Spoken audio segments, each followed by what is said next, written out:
যাতে মাতাল তালে ঠিক, এই কথাটা কি আপনাকে কখনো কেউ বলেছে? ভাই যদি কেউ বলে থাকে একটু লজ্জা করো। হ্যাঁ, একটা বাথরুমে আয়না টায়না আছে, একটু মুখটা দেখো নিজেকে। এটা কোনো গর্ব করে আনা আমার ভারত রত্ন দিয়েছে, not that kind of thing. ঠিক আছে, একটু লজ্জা করার ব্যাপার, লজ্জা লাগা দরকার।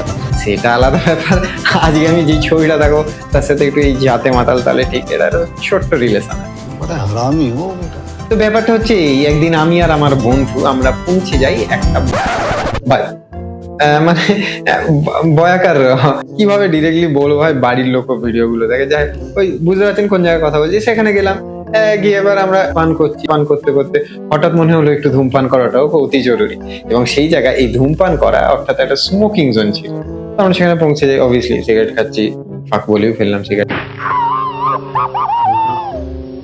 কিছু একটা ফুকছি করতে করতে করতে হঠাৎ, এবার বুঝতে পারছেন তো ফটোগ্রাফার যাতে মাতাল হতে পারি, তালটা তো ঠিক আছে নাকি, করতে করতে হঠাৎ দেখছি আমরা যেখানে দাঁড়িয়ে তার অপোজিটে দের ওয়াজ দিস গ্লাস ওয়াল, একটা কাঁচের এরকম দেওয়াল আছে, এবং কেউ সেই কাঁচের দেওয়ালটা এরকম হাতটা দিয়ে ভর দিয়ে দাঁড়িয়ে আছে।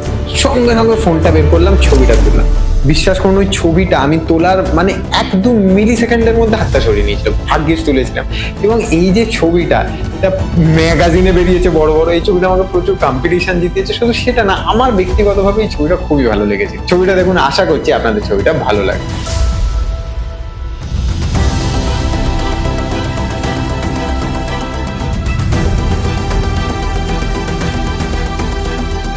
বাই দ্য ওয়ে, আমি কিন্তু এগুলো খুব মজা করেই বলছি, আমি যাতেও মাতাল নয়, তাহলে হয়তো আমি ঠিক, কিন্তু মাঝে সাঝে মজার জন্য খাই। কিন্তু এগুলো দিয়ে বন্ধুরা প্লিজ ইন্সপায়ার হয়ে যাবে না যে কাল থেকে আমি 4 লিটার মদ খাবো, আমি দারুণ ছবি তুলবো, একটা দারুণ আর্টিস্ট হয়ে যাবো। এই যে আমি মদ টদ খাওয়ার গল্পগুলো আমি এরকম বলছি ওপেনলি, এতে তো আমি বাড়িতে বহুত খেলানি খাবো, যে কোনোদিন ঘর ছাড়া হয়ে যেতে পারে। এই যে এত রিস্ক নিচ্ছি, এর রিটার্নে কি আপনারা একটা ছোট সাবস্ক্রাইব করতে পারেন না?